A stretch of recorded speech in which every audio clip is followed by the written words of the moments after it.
Hi guys, and welcome back to Styles by E. So today we're gonna be making a underbust corset inspired from this photo you're seeing on your screen. So let's just begin. Aligning the pattern piece on the fabric, I left 0.75 allowance on each side, and above I left 0.5 inches. So I went ahead to cut out this piece.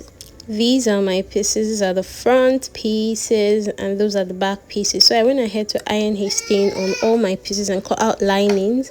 So what I'm going to do now is work on the front piece, as you see me doing right now. So I went ahead to take out the patterns on the actual fabric and pin them on the lining. I did that so that I will avoid any confusion. So after doing this for the 3-piece, I went ahead to label my pieces. It's very important that you label with arrows. It aids less confusion. It just aids you to do it well. So this is me labeling all these pieces together and then attaching the ones that go side by side and using 0.75 allowance to stitch this down. It will aid you when you're doing your boning casing. So after doing that, I went ahead to stitch all those pieces together, and this is what it looks like afterwards. Please endeavor to take your time to do this because it can be very tricky and funny, and you might just get confused in general.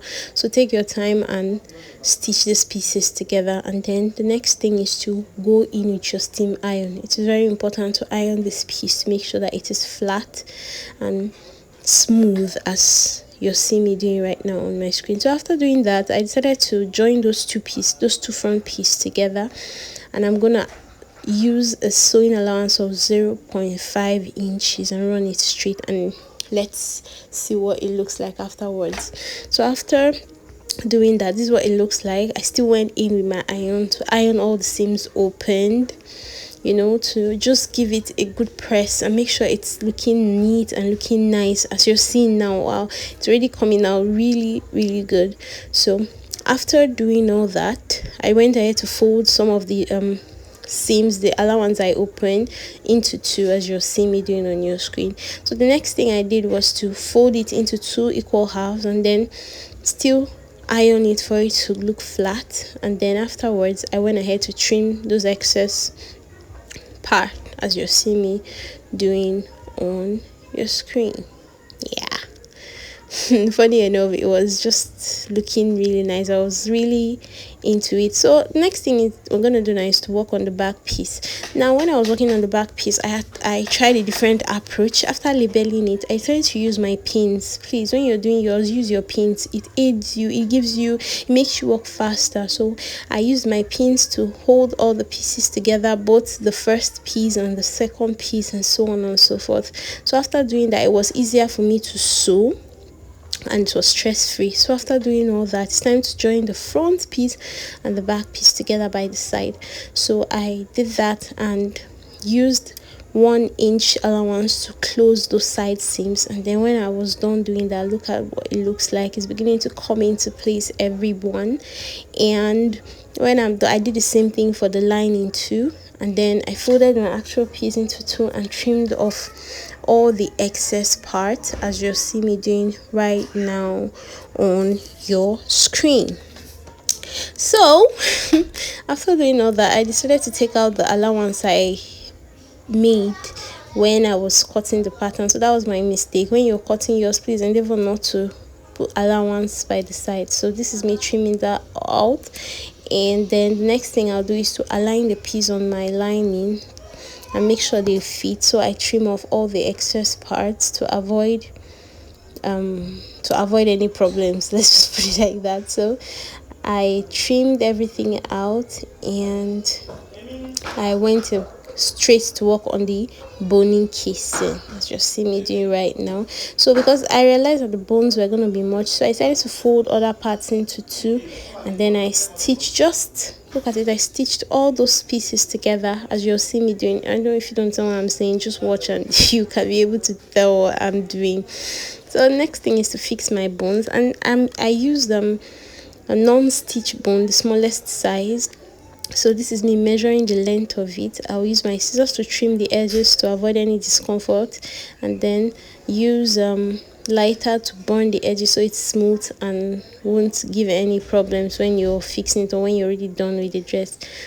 So when I got a prototype that would fit all the bone casing, I decided to use it to cut as much as I would need.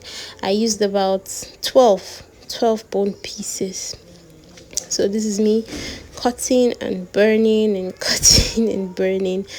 So when that was done, I decided to fix all the boning casing, and look at how it looks like. It looks very funny, but you would need your steam iron to press it flat, and when you do that, it's going to look flat and straight. So this is what it looks like after steam pressing it. Look at it, it's coming out really nice. So the next step is to attach our lining to our piece. So this is me folding and checking all over again. I located the center of the corset and the center of the lining, and then I attached it together. Oh my god, I just hope you guys are not hearing all these things in the background. I'm really sorry about the noise. So this is me pinning the actual piece to the lining piece. I used pins to hold them together so that I'll run a straight stitch on the front side and the side. So before running the side, I decided to just run those first stitches off first, then I'll top stitch on the lining of the fabric, as you'll see me doing. So this is what it looks like after I top stitched on the lining, and then I closed the two ends, as you're seeing me. And for the parts that had a little bit of curves, I notched it so it sits properly, so the lining and the actual piece will sit. And then I went ahead to flip it over. Guys, look at what it looks like right now. I am so happy it's coming into place, because I mean, this is the first time I'm trying this and I'm loving it already. So after doing all that, I'll go ahead and steam press it, make sure everything looks flat, and then we're gonna go straight to fixing our eyelets. Now I have a video on how to fix an eyelet with just scissors, so if you've not watched it, I'm going to leave the link in the description box for you to take time to watch it and learn. If you have the machine, go right ahead. If you do not have it and you have your scissors, you can go ahead to use it. Just follow the process and you do not have a problem there. So after fixing the eyelets, I created a boning case, the last piece, as you see me now.